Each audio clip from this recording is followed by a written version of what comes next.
Hey guys, welcome back to my now existing channel. I'm super excited to be painting with you guys today. I got this color palette and I'm not a painter, but I do think I'm a creative, and so I'm excited.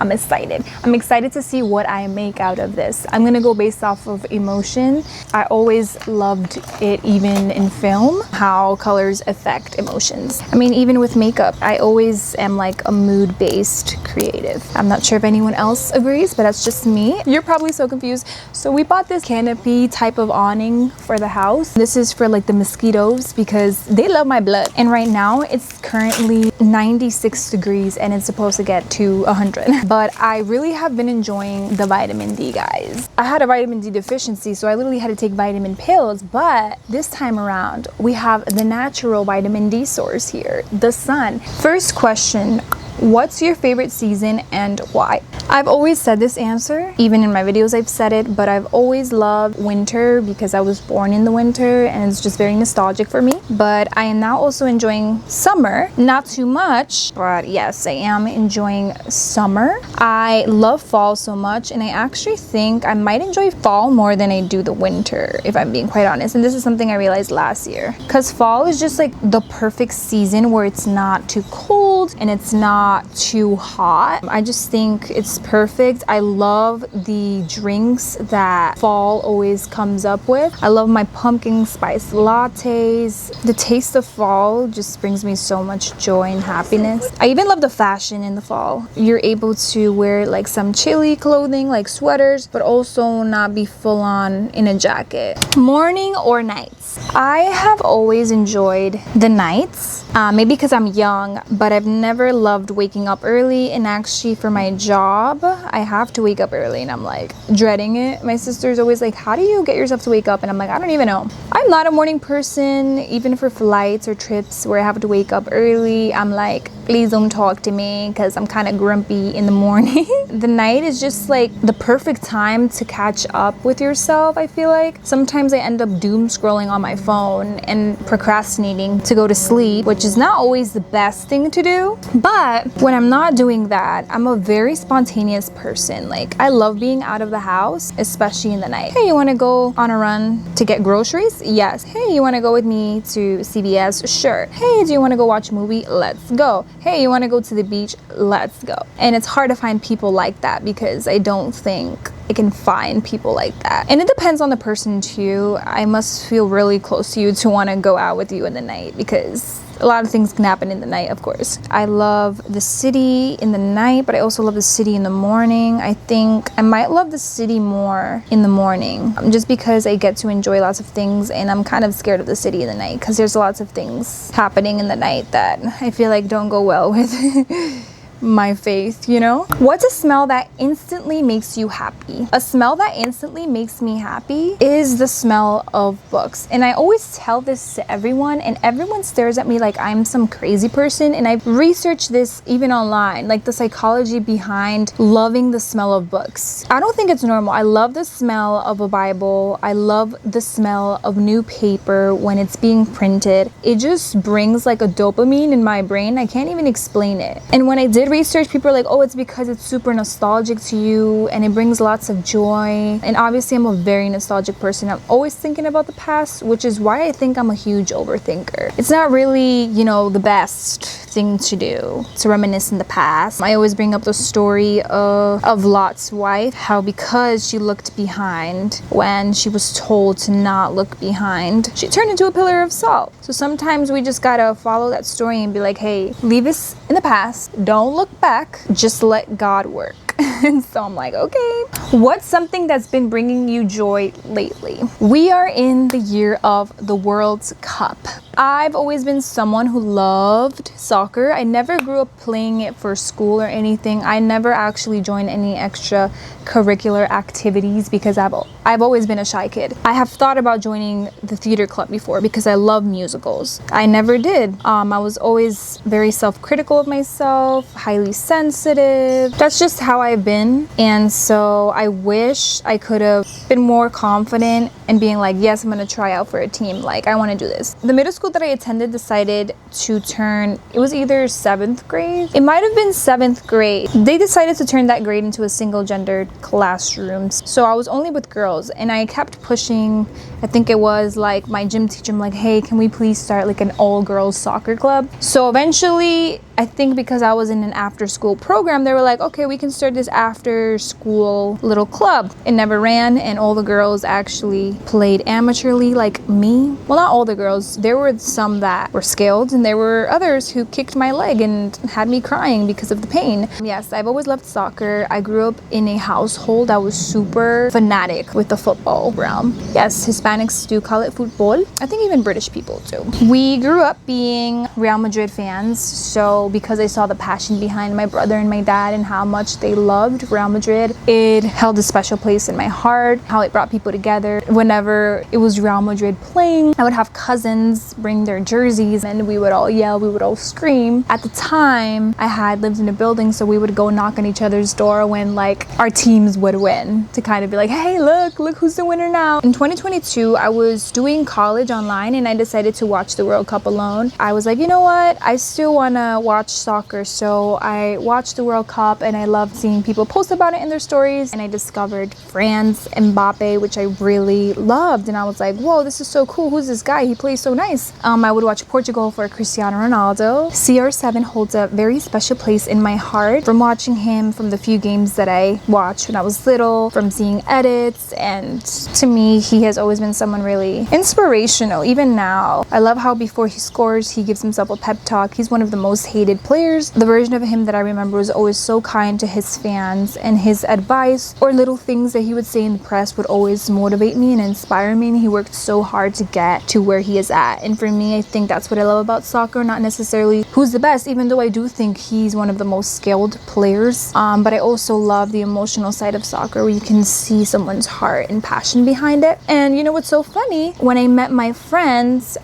Debbie, she actually told me, because I had stopped watching soccer like that Mbappe, the guy that I saw play for France in 2022, joined Real Madrid. And ever since she told me that, that's when I started watching Real Madrid games more often. My job also revolves around soccer, so I started watching soccer more again. And so I learned about Jude Bellingham from Real Madrid, Vinny Jr., all these things, which actually bring me a lot of joy now. I don't watch it like religiously, because I feel like if you do, you would just stress yourself out, because I do become tense when I watch soccer. I'm like, no! Like I do become one of those girls, believe it or not. But yes, seeing the World Cup and how it's in the United States, it's bringing people together. I would say soccer. Coffee, tea, or something else. I've been really enjoying matcha more than I have coffee, but I started going back to my coffee roots. Again, I know that has nothing to do with the question, but I would say it depends. If I'm sick, if I'm feeling a little down and I need to boost my immune system, I drink tea. If I'm really tired and feel like I need a little bit of energy, I drink coffee. But coffee does make me more anxious. That's why I kind of switched to matcha. I'm really good at having the self-control to be like, I'm not having coffee today. What's a song you'll never get tired of? You know what? A song I haven't been able to get tired of is Goodbye Yesterday. Goodbye yesterday, I'm living in the light of a new day.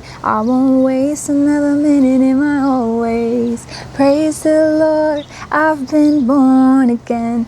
I love that song so much. Like every time it comes on, I'm like, and I'm dancing on the grave that I once lived in. Other than that, let me try to think. You know what's a good one? Baby by Justin Bieber. I don't think I'll ever get tired of that. If I ever hear dun, dun, dun, oh, oh, dun, dun. I can't really do runs, but you get the vibe.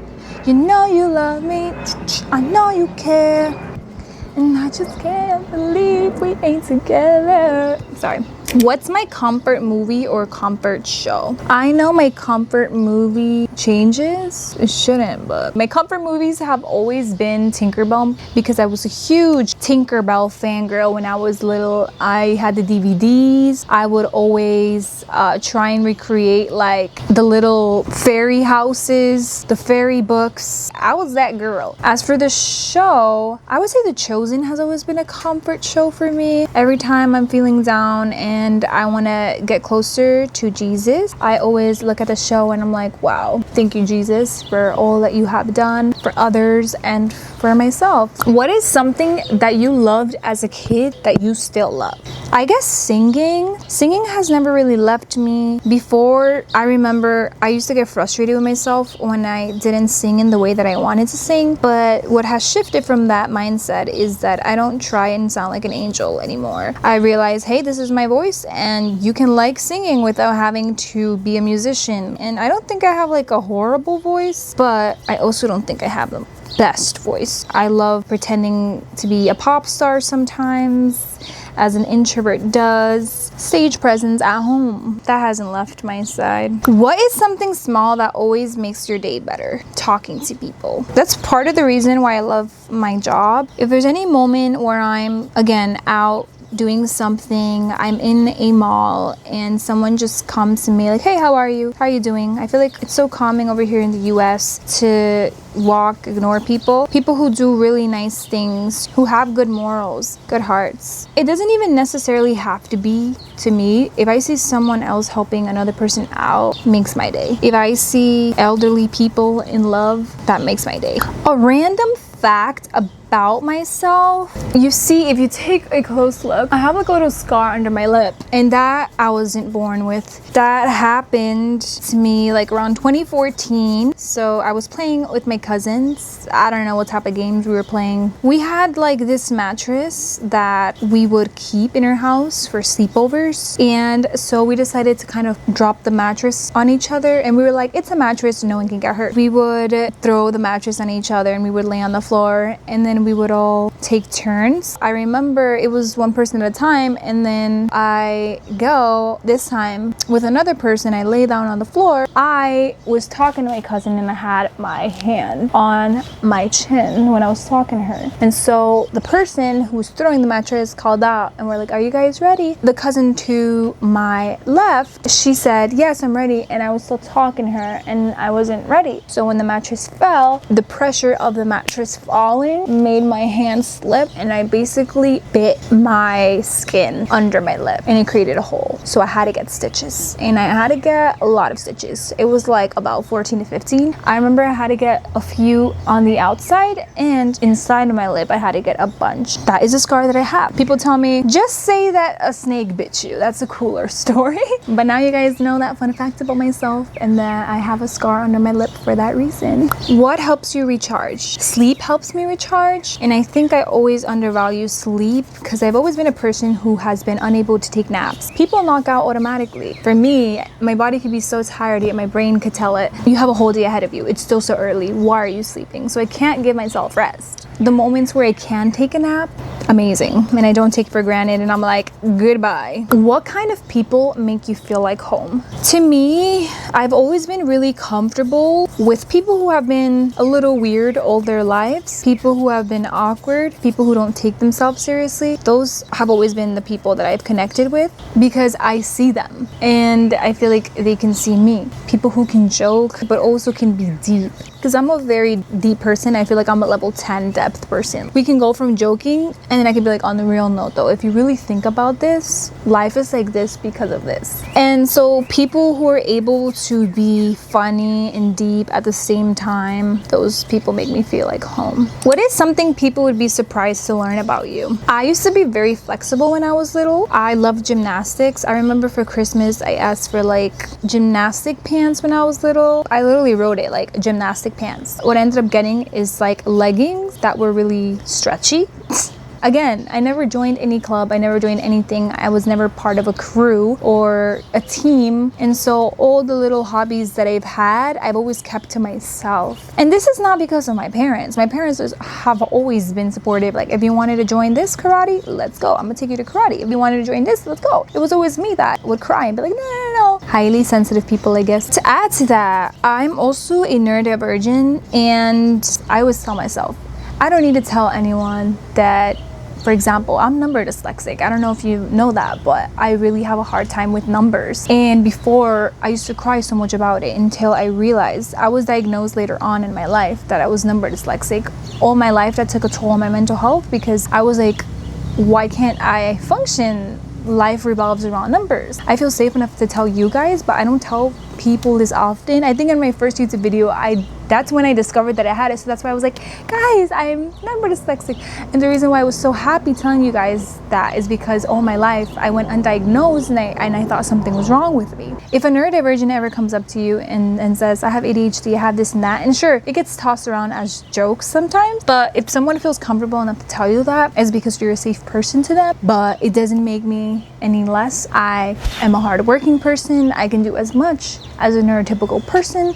My mind just processes differently, and I need to be nurtured in a different way, even in relationships. I mean, the world wasn't built for neurodivergent people, and that's why I've always struggled with my emotions. And YouTube has always been a safe place for me to vent my emotions out and be able to connect with like-minded people. Something that I'm passionate about is mental health. I was 14 when I gave my life to Christ. I was such in deep despair. I felt hopeless, like there was no way. Whenever I see videos of people feeling that way, it truly breaks my heart. I've never met someone in person who has ever told me anything around those lines, but I've always said if I ever hear something like that, I would feel it deep in my heart to share the gospel with them, because truly this world could never bring you the happiness that you were trying to search for. Jesus brought me a peace that surpasses understanding. It doesn't mean that life will get easier,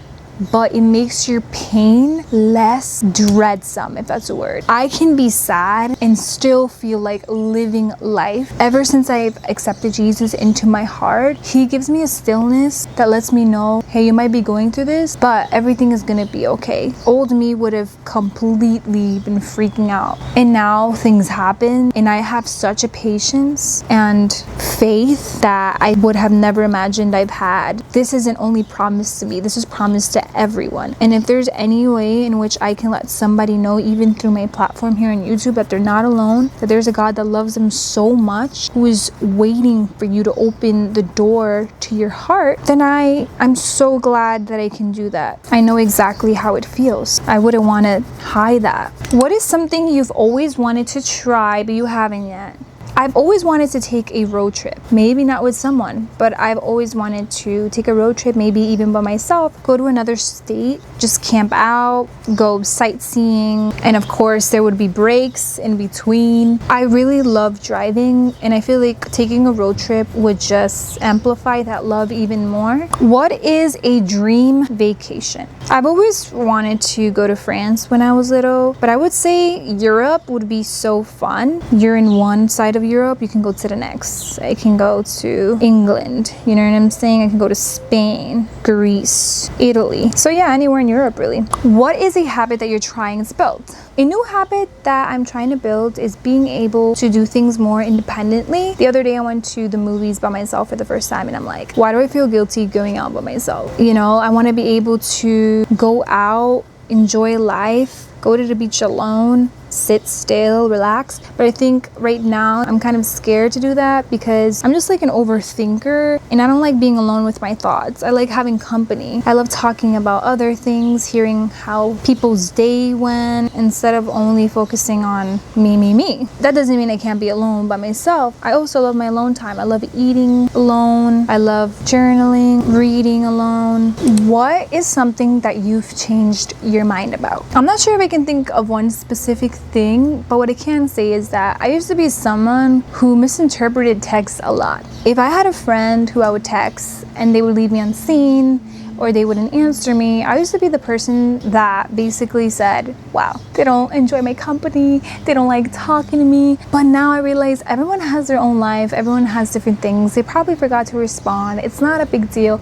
So I guess something I've changed my mind about is how friendships and relationships work. Learning that your friendships are not going to be the same. The constant messaging that you once had with a friend from high school is not going to be the same as two adults living their life. People are parents now, people work full-time, so not expecting too much from people. And I think that just happens as you grow up. You realize those type of things, you know what I'm saying? One lesson I learned this year is probably you are allowed to grieve who you once were, but that doesn't mean you aren't allowed to love the new version of yourself that you're becoming. And I say this because in a lot of ways I grieve the faith that I once had. I grieve the person that I once was. And I always think that those characteristics of me that I once had, I wish in a way I had now, because I always say that's what made me who I was. That's what made my faith. And so it's not that I'm losing those touches, but now those characteristics have shifted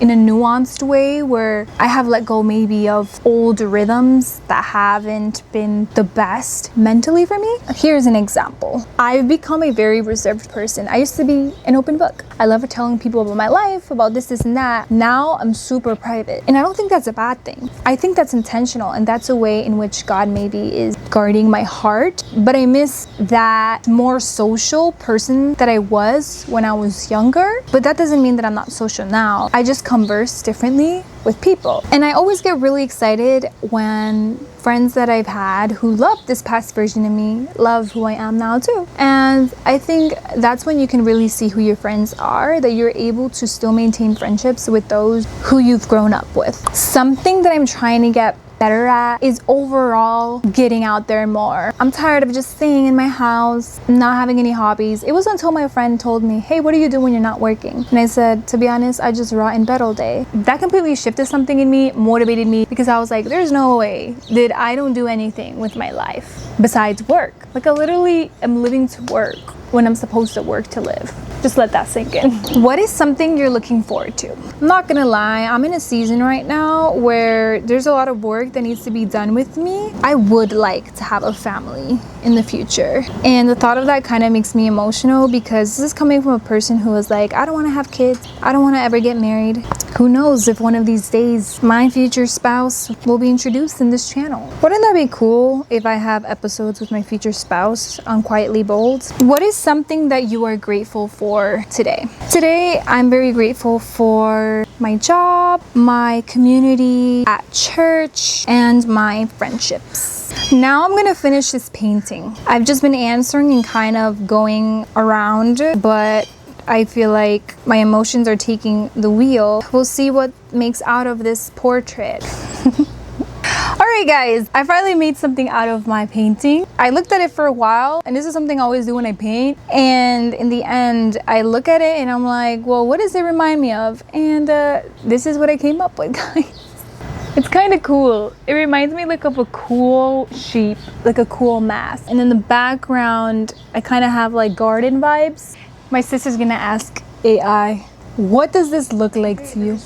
Art is subjective. What does this look like to you? It looks like a cool masked sheep, and I don't know what this is supposed to represent, but I kind of made it into like a little phone. Let me know. Let me ask. Move. I'm gonna ask AI. First impression. I didn't even tell him this. Like, I could show you. The first thing I see is a lamb curled up in a resting position. This is my prompt. I did not ask it, oh, is this a lamb? It said it itself. Good. The face is simplified, almost like a mask. Yo. Unless they're hearing me, we both are in sync right now. It feels peaceful, protected, quiet, contemplative, almost dreamlike. I'm very curious to see about the phone part though. Like, is it a banana? Is it a phone? That part I added towards the end. I don't know why. I was just feeling like it. Circle psychology represents safety, completeness, eternity, and rest. The lamb almost disappears into itself. That makes the painting feel intimate rather than dramatic. Color theory analysis. White. The largest visual weight is white. White often symbolizes innocence, purity, peace, light, and new beginnings. Because the white isn't a flat titanium white, but mixed with grays and warm creams, which is intentional, it feels lived in rather than sterile. It says the purity has experienced life, which is why I wanted to add some dark features in here as well, not just keep the creams and white colors. Each tones psychologically communicate grounding, humility, stability, and belonging. Instead of placing the lamb in a bright heavenly environment, you've grounded it on earth. That makes it feel approachable, which is what I said. Didn't I not say these colors in the bottom, the green, the little brownish, grayish, golden tones, make it feel like it's in a garden, you know, very earthy colors. The gray face is fascinating. Gray often represents contemplation, mystery, gentleness, and emotional complexity. The face is in bright white. It actually gives the lamb personality, which I do think. Symbolically, if this were hanging in a gallery without a title, I might interpret it as representing rest. The curled posture suggests surrender rather than fear. Because the lamb is sleeping or resting, it isn't defending itself, there's trust. You could interpret this little banana phone as a moon. Oh, like it is rest in a way. That's so cool. It just opened my eyes. If you, through a Christian lens, which I know is meaningful to you, the lamb immediately brings to mind themes of innocence, sacrifice, the good shepherd, being cared for, the Lord is my shepherd, finding rest. I don't know about you, but isn't all the answers that I answered today of these random questions correlating with this painting piece right here? We gotta make a stop to AI.